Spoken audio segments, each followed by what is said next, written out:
Mikrolis har taget alle med storm. Næsten alle. Er det autoophuggeren, det her? Hva? Kan jeg så ikke lige så godt få sådan en skråt-op-præmie for dig, hva, lille ven? Lige med det samme?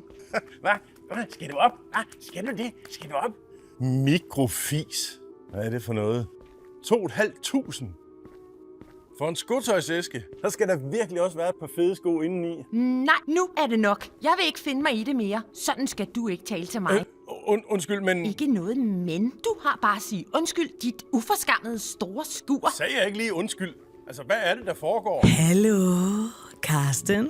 Kom bare nærmere. Hallo, din oppustede riskoger.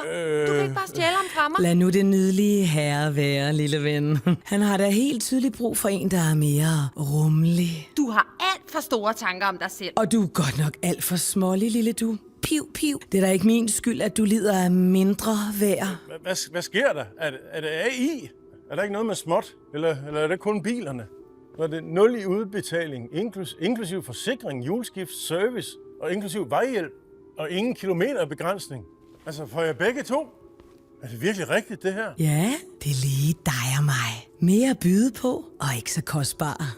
Nej, tag mig. Lille og lidt for lækker. Du er så billig. Det kan du selv være. Rolig nu. Jeg er helt rolig. Slappen sig af. Frødne riskoger. Blæboble. Korea-klister. VV-flop. Rio-jern. Du er virkelig op ad bakke.